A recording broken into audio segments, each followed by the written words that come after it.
Boleh nggak sih kita ngomongin sesuatu yang kadang agak sensitif tapi penting buat dipahami? Khusus buat lu para pria yang lagi cari pasangan di rentang usia 30-35 tahun, siapin mental ya karena jalannya bisa kayak jalan di ladang ranjau. Tapi jangan langsung mikir yang negatif dulu. Ini bukan berarti semua cewek di umur segitu bermasalah. Banyak banget loh yang udah jadi istri dan partner yang luar biasa. Tapi, yang masih single dan aktif di dunia kencan, nah, itu dia ceritanya. Pasti ada alasan kenapa mereka masih available, dan biasanya alasannya nggak akan mereka bocorin di chat kencan pertama. Yuk kita bahas pelan-pelan kenapa dunia kencan di rentang usia 30-35 tahun ini bisa jadi zona yang penuh risiko bagi para pria, dan kenapa lo perlu pahami dinamikanya biar nggak kejebak dalam kepanikan orang lain. Pertama, mari kita lihat realitanya. Cewek-cewek yang punya sifat tenang, feminin, dan emosinya stabil di usia segini, kebanyakan udah laku, alias berkeluarga. Mereka biasanya menikah di umur 27-30, fokus membangun rumah tangga dan masa depan. Jadi, yang masih lo temuin di aplikasi kencan atau dalam pergaulan itu adalah subkelompok khusus.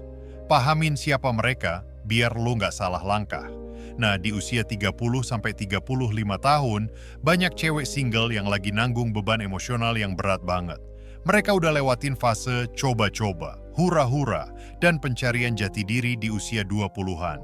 Sekarang di depan mata ada realitas biologis, jam biologis bunyi terus sambil masih memproses kekecewaan dari hubungan gagal sebelumnya. Semua tekanan ini sebenarnya nggak ada hubungannya sama lo, tapi sayangnya lo yang bakal kena imbasnya. Nih, contoh nyata, aku punya klien yang kencan sama cewek umur 33 tahun. Dalam waktu 1 jam aja, doi udah nyebut mantannya 3 kali, nanya rencana 5 tahun lu gimana, bahas soal sekolah swasta buat anak, dan bahkan nyelutuk, nih ya jam biologis gua nggak lama lagi. Appetizer aja belum habis, udah ngomongin nama anak dan pendidikan mereka. Rasanya bukan lagi kencan santai, tapi kayak wawancara kerja buat jadi calon suami dan bapak. Serius deh, kayak wajib milir gitu. Apa yang terjadi, efek dari tenggat waktu internal ini mengubah cara pandang sebagian cewek di usia ini dalam berkencan. Mereka nggak lagi pengen kenal lu sebagai pribadi. Mereka lagi balapan sama waktu. Setiap kencan bukan eksplorasi, tapi evaluasi berdasarkan checklist yang udah disempurnakan sejak putusnya hubungan terakhir. Bisa dia ngasih apa? Mau berkomitmen nggak? Pengen punya anak nggak? Bisa cepet-cepetan nggak? Lo dilihat bukan sebagai manusia unik, tapi sebagai serangkaian kotak yang harus dicentang. Penghasilan centang, tinggi badan centang, ketersediaan emosional centang, kesiapan berkomitmen centang. Rasanya kayak diwawancara buat pekerjaan yang bahkan gak lo lamar. Ekspektasi ini muncul instan, bahkan di kencan pertama. Lo diharapin tunjukin kestabilan, kedewasaan emosional, kesiapan jadi ayah, komitmen, keamanan finansial, dan skill komunikasi. Semua itu sebelum makanan utama datang. Dia sebenarnya lagi nggak berkencan sama lo. Dia lagi mengaudisi lo buat peran dalam drama hidup yang naskahnya udah dia tulis dari dulu.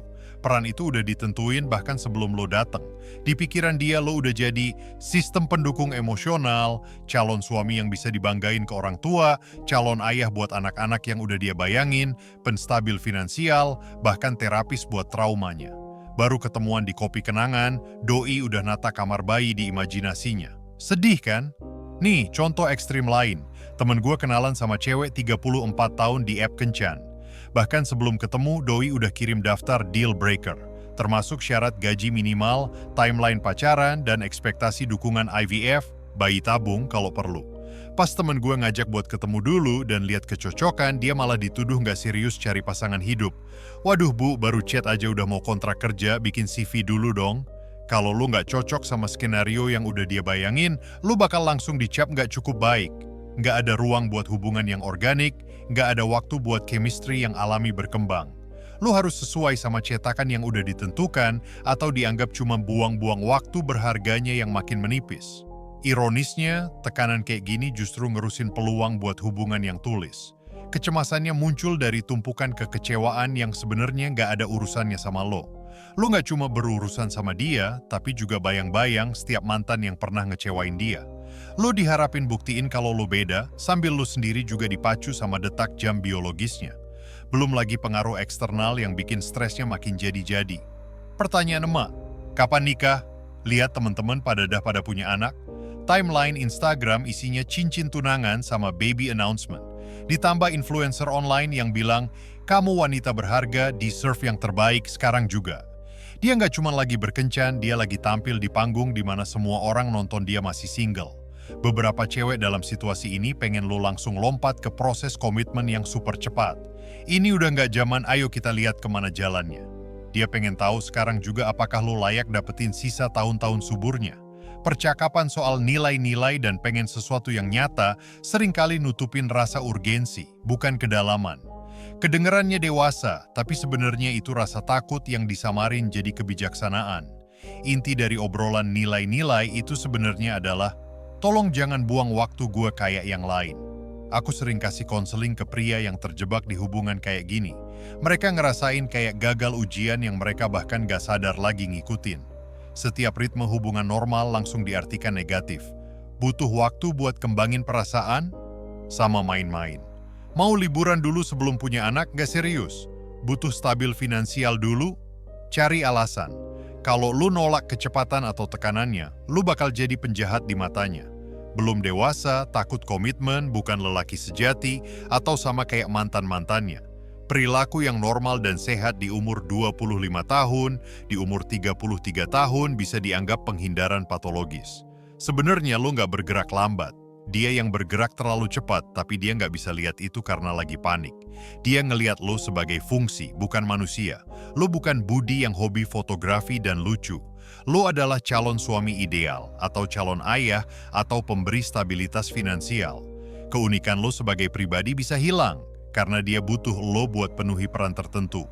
Dia nggak jatuh cinta sama lo, dia jatuh cinta sama apa yang lo wakilin di timeline hidupnya. Banyak cewek di rentang usia ini juga suka overperform, gaya dan penampilan muda.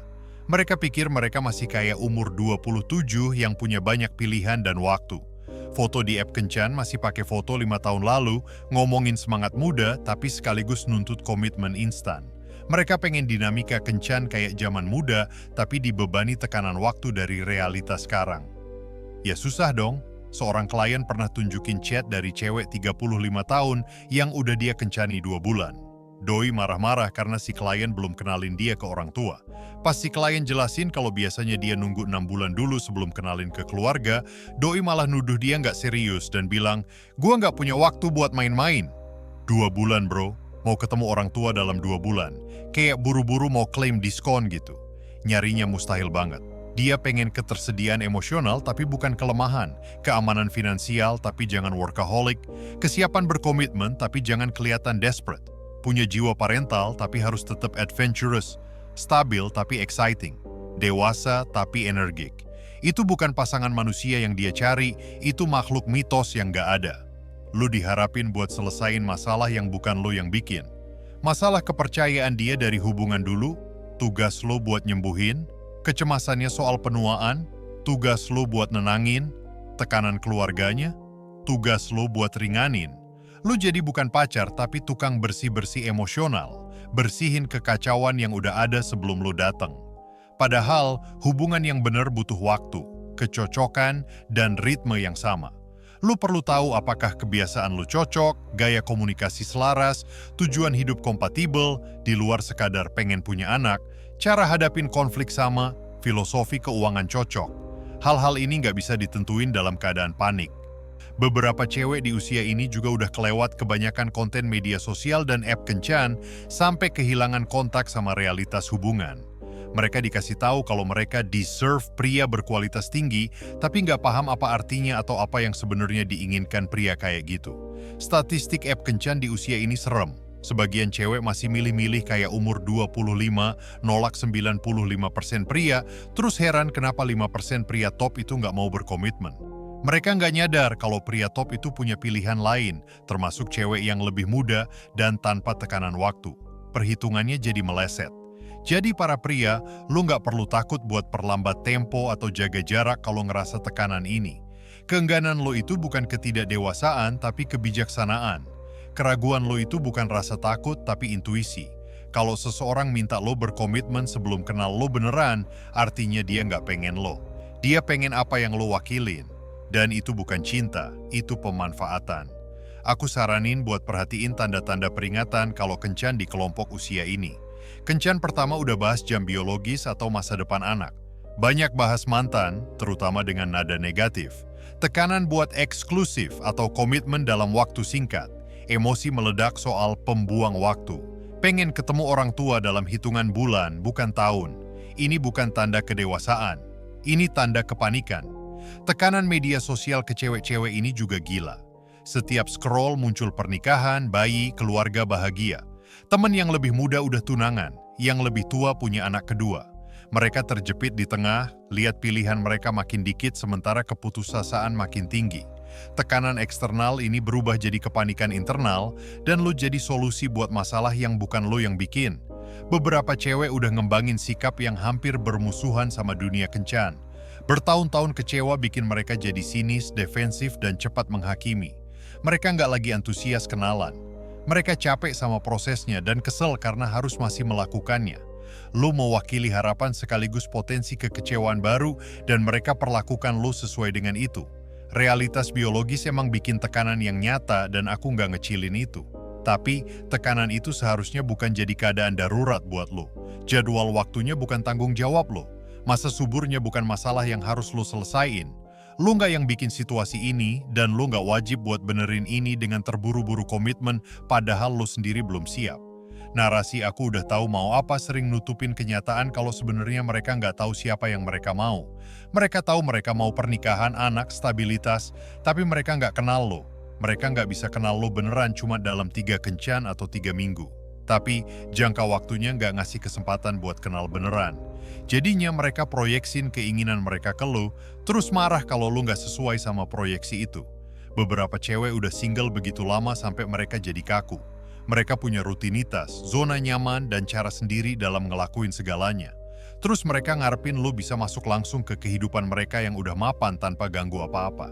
Mereka mau hubungan, tapi nggak mau repot nyatukin 2 kehidupan yang udah jadi. Mau beli produk jadi, tanpa mau ikut proses assemblingnya. Sudut pandang sebagai wanita karier nambah kompleksitas lagi. Banyak cewek sukses di usia ini habisin umur 20-an buat bangun karier, asumsi bisa dapetin semuanya nanti. Sekarang, waktu dan pilihan tersisa ternyata lebih dikit dari yang diharapin. Mereka pengen lo hargai kesuksesan mereka, sekaligus kompensasiin waktu yang udah terlewat. Jadinya minta bonus loyalitas gitu. Aku perhatiin beberapa cewek di kelompok ini datengin kencan kayak merger bisnis. Mereka punya presentasi soal persyaratan, ngelakuin wawancara alih-alih ngobrol, evaluasi ROI, return on investment, dari investasi emosional mereka. Ini strategis banget, tapi hampa. Dan para pria bisa rasain kalau perhitungan ini gantiin koneksi yang tulus. Pengaruh teman juga bisa jadi racun. Teman-teman singlenya pengen teman senasib, teman-teman yang udah married nge-pressure buat nyusul. Lu nggak cuma kencan sama dia, lu kencan sama seluruh board of advisors-nya, dan mereka semua punya hak veto buat nentuin apakah lu cukup atau enggak. Belum lagi permainan bandingin mantan, dia udah punya banyak banget bahan perbandingan. Lu nggak seromantis si A, nggak sesukses si B, nggak selucu si C. Dia lagi ngebangun monster Frankenstein dari hubungan masa lalunya, terus heran kenapa lu nggak cocok sama gabungan yang mustahil itu. Sebagian cewek juga udah kebanyakan jargon terapi, sampai setiap percakapan jadi evaluasi psikologis. Lo nggak lagi debat biasa, lo nunjukin red flag, lo bukan capek, lo emotionally unavailable. Lo nggak mau buru-buru, lo punya commitment issues. Semuanya jadi serba diagnosa kalau dilihat lewat kacamata terapi yang lagi desperate. Dinamika seksual di usia ini juga kompleks. Ada yang pakai seks buat percepat ikatan, coba ciptain keintiman lewat intensitas. Ada yang justru tahan seks sebagai tes buat niat serius lo. Apapun itu jadi lebih strategis daripada alami. Alur ketertarikan yang natural terganggu sama tekanan waktu dan kekecewaan masa lalu. Mentalitas yang bagus-bagus udah pada diambil bisa meracuni segalanya. Mereka percaya kalau pria berkualitas manapun pasti udah nikah, jadi mereka antara nyari yang sempurna atau nerima yang ada aja. Mereka datengin setiap pria dengan kecurigaan, apa sih salahnya dia sampai masih jomblo di umur segini? Tekanan buat jadi sempurna, buat lo para pria juga berat banget. Harus mapan tapi jangan workaholic, emosional tapi jangan cengeng, tegas tapi jangan controlling, dermawan tapi jangan kayak mau beli cinta, percaya diri tapi jangan sombong. Keseimbangannya kayak mau main tali di atas gedung. Sebagian cewek juga udah kebanyakan terapi sampai mereka pakai itu sebagai senjata. Mereka belajar dikit-dikit psikologi terus jadi berbahaya. Diagnosa gaya keterikatan lo, respon trauma lo, sambil nutupin disfungsi mereka sendiri. Mereka udah ngebajak konsep kesehatan mental jadi alat kontrol. Perbandingan di media sosial makin kejam. Dia bandingin hubungan lo yang real, yang ada pasang surutnya, dengan highlight real hubungan orang lain di Instagram. Kenapa lo belum ngajak nikah kayak pacarnya si A? Kenapa lo nggak romantis kayak suaminya si B? Dia bandingin realitas lo sama fiksi yang udah diedit, terus nemuin lo kurang. Tekanan keluarga juga kuat banget dan sering nggak adil, tapi itu jadi masalah lo juga. Setiap kumpul keluarga selalu ada pertanyaan, kapan? Setiap liburan selalu bahas cucu. Tekanan ini langsung pindah ke pundak lo. Lo jadi solusi atas kekecewaan keluarganya, mau lo setuju sama peran itu atau enggak. Sebagian cewek udah ngembangin mindset kekurangan yang ngerusak. Mereka takut kesepian banget sampai mereka bakal coba paksain hubungan sama pria yang sebenarnya nggak cocok. Mereka takut kehilangan kesempatan sampai mereka bakal pressure pria yang baik buat komitmen sebelum waktunya. Takutnya malah bikin yang ditakutin itu terjadi. Narasi kehabisan waktu bikin mereka ambil risiko yang lebih besar sama pria yang lebih bermasalah. Mereka bakal cuekin red flag yang dulu, umur 25, nggak akan mereka tolerir. Mereka bakal tetap sama pria yang bermasalah karena yang penting dia mau punya anak. Tekanan waktu malah bikin mereka bikin pilihan yang lebih buruk, bukan lebih baik. Aku udah lihat banyak pria yang kejebak. Mereka ketemu seseorang yang kelihatannya baik, ada kecocokan dikit, terus tekanan mulai naik. Awal-awal sekedar sebut masa depan, lama-lama jadi ultimatum. Manipulasi emosional, rasa bersalah karena buang-buang waktunya. Tanpa sadar mereka udah tunangan sama seseorang yang hampir gak mereka kenal, cuma karena tekanan yang terus-menerus. Mentalitas aku deserve paling kuat di usia ini. Setelah bertahun-tahun berkencan, beberapa cewek ngumpulin daftar panjang hal-hal yang pantas mereka dapetin, tapi jarang mikirin apa yang bisa mereka kasih. Mereka deserve komitmen, nafkah, dukungan emosional, kecocokan sempurna. Tapi apa yang mereka bawa selain tuntutan dan tekanan tenggat waktu, debat soal jam biologis sering dipakai sebagai senjata rasa bersalah. Kamu nggak ngerti tekanan yang dihadapi cewek, kamu kan masih punya waktu banyak lain sama gue. Ini taktik manipulasi yang dirancang buat bikin lu ngerasa bersalah gara-gara nggak ikut-ikutan panik kayak dia. Biologi lu nggak nentuin timeline hidup dia, dan lu nggak wajib korbankan ritme lu buat ikutin balapan dia. Beberapa cewek di usia ini udah kebanyakan dengerin nasihat toksik dari dating coach yang bilang mereka adalah ratu yang nggak boleh kompromi. Mereka udah diprogram buat punya standar yang mustahil sambil nawarin nilai yang mungkin lagi menurun. Mereka dikasih tahu kalau mereka deserve segalanya, sementara mereka sendiri nggak perlu ngasih apa-apa. Resep ini mah buat kesendirian yang abadi. Tekanan buat menikah di usia ini bener-bener mencekik. Ini seringkali bukan soal pengen nikah sama lu secara spesifik. Ini soal pengen nikah, titik. Lu bisa siapa aja yang bisa penuhi syarat dasar. Status menikah jadi lebih penting daripada hubungan itu sendiri. Aku ngasih konseling ke banyak pria yang nikah karena tekanan kayak gini dan banyak yang menderita. Mereka buru-buru komitmen sebelum kenal pasangannya beneran. Sekarang mereka nemuin ketidakcocokan yang sebenarnya bakal ketahuan kalau ada waktu. Tapi, perceraian mahal, apalagi kalau udah ada anak. Mereka terjebak dalam hubungan yang sebenarnya bisa dihindarin kalau temponya tepat. Tuntutan buat jadi pria baik udah jadi tidak masuk akal. Mereka mau pria berpenghasilan tinggi tapi selalu available, ambisius tapi nggak gila kerja, berpengalaman tapi polos, percaya diri tapi nggak intimidatif, pemimpin tapi selalu nurut dia. Ini mah robot custom, bukan manusia. Beban emosional di usia ini berat banget. Setiap cewek di kelompok ini punya sejarah, trauma hubungan, putus nyakitin, selingkuh, kekecewaan. Lu nggak mulai dari nol, lu mewarisi sejarah emosional yang kompleks. Lu nggak cuma berurusan sama dia sekarang, tapi sama semua luka dia yang dulu.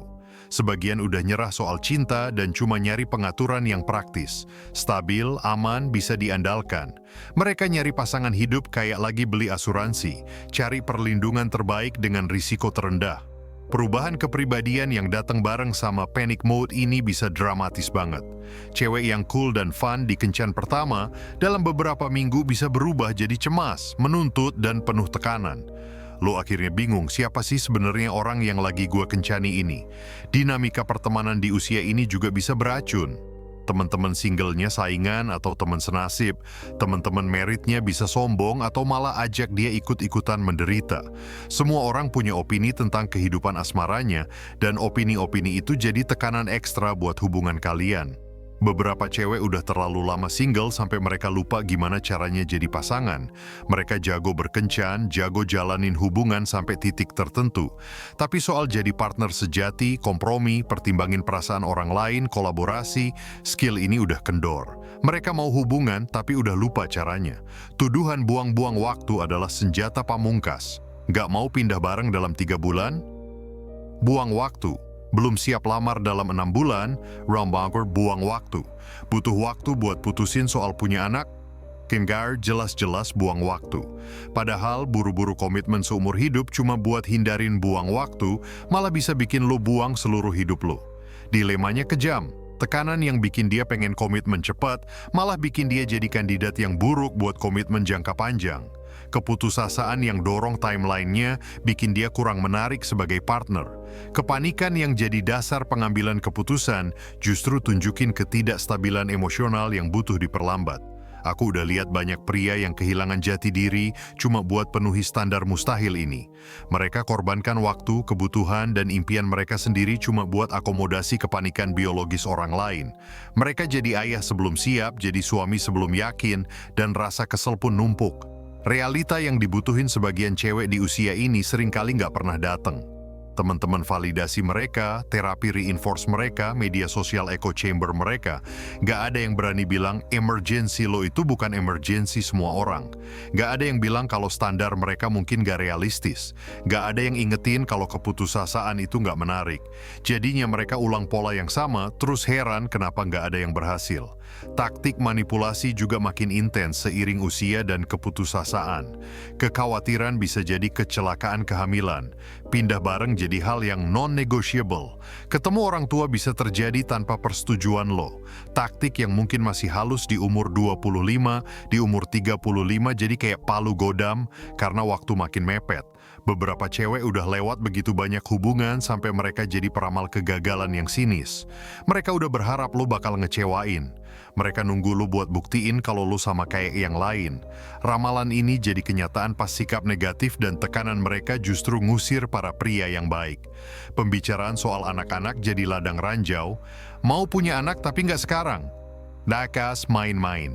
Nggak mau punya anak? Daka buang-buang waktu dia meski lo jujur dari awal. Belum yakin? Nakak belum dewasa. Mau punya anak tapi butuh stabil finansial dulu? Akak cari alasan.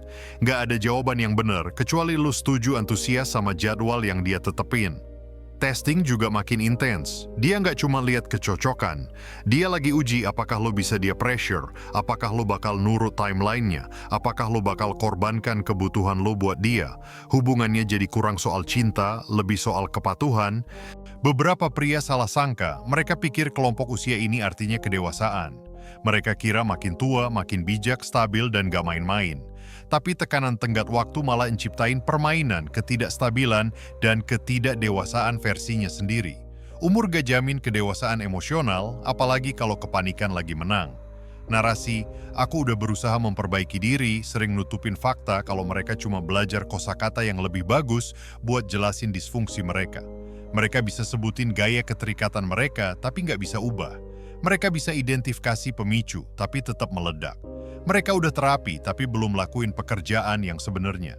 Self-awareness tanpa self-improvement cuma disfungsi yang fasih ngomong. Ekspektasi sebagai penyedia juga memuncak di usia ini. Setelah bertahun-tahun dengar retorika wanita mandiri, tiba-tiba konsep penyedia tradisional jadi menarik pas jam biologis bunyi. Cewek yang dulu anjurin 50/50 di umur 25, bisa aja sekarang pengen pasangan yang jadi breadwinner di umur 35.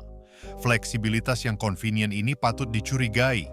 Aku udah lihat pria-pria baik hancur karena kejebak hubungan penuh tekanan kayak gini. Mereka pengen cinta malah dapat kewajiban, pengen partnership malah dapat perbudakan, pengen koneksi malah dapat transaksi. Tekanan tenggat waktu ubah sesuatu yang harusnya indah jadi sesuatu yang transaksional dan hampa. Tekanan buat hamil di usia ini ekstrim banget. Setiap bulan jadi diskusi soal kesuburan. Setiap periode datang bawa kekecewaan. Seks jadi terjadwal, mekanis, berorientasi tujuan. Romantisme mati di bawah beban pelacakan ovulasi dan optimalisasi kesuburan. Lo nggak lagi bercinta, lo lagi memproduksi bayi.